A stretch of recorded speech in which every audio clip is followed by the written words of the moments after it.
G'day cocktail lovers. This is a comparatively low alcohol cocktail, and much as I love the really boozy cocktails, it's good to have lower alcohol alternatives as well. It's not like it's no alcohol, it's definitely not that. There's only like a tiny amount of spirit in it, and it's called the Orchard Thief. It's from the Difford's Guide website. Simon Difford invented it. He said he was making someone else's drink the orchid, as in the flower, the Orchid Thief, and he misread that, thought it was called the Orchard Thief, and the person said, no, it's the Orchid Thief.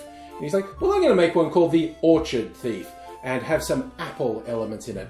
And that's what this is. And I'm quite keen to give it a taste before I run through some ingredients with you.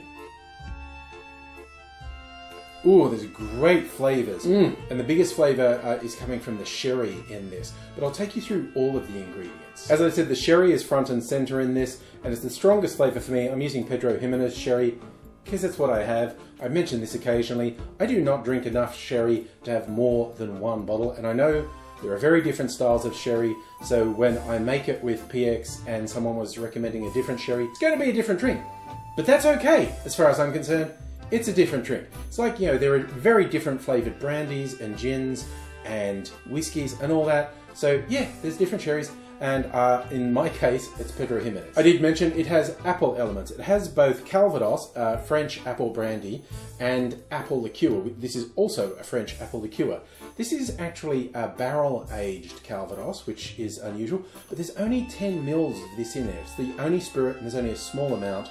But these two bring in some apple, which is playing really well with the sherry. A few more ingredients. There's some dry vermouth in here, and there's some Benedictine. So you get that vibe. There's wine-related elements, there's fruity elements, there's herbal elements, and they all come together in a drink I find quite nice. Here's how we make it. In a mixing glass, put 1 1/3 ounces or 40 mils of sherry, then 1 ounce or 30 mils of dry vermouth, 1/3 of an ounce or 10 mils of Calvados, 1/3 of an ounce or 10 mils of Benedictine, and 1/3 of an ounce or 10 mils of apple liqueur, rounding things out with 1 dash of aromatic bitters. Add ice to the glass, stir that for about 20 seconds to chill and dilute the drink, and I'm straining that into a chilled Nicanora glass. If you're in a garnishing mood, I guess you could do an apple slice to keep the apple theme going on. I decided to go as is, unadorned, and it's going really well. Taste is standing up all on its own. It's really pleasant. It is lightly sweet because there's no actual sugar syrup, but there's some sweet liqueurs in there. And all around, I think this one is well worth trying. If you like that type of drink, I think you'll like this. Let me know if you've ever tried it. Let me know what's going on in your world, and I hope to see you again sometime soon.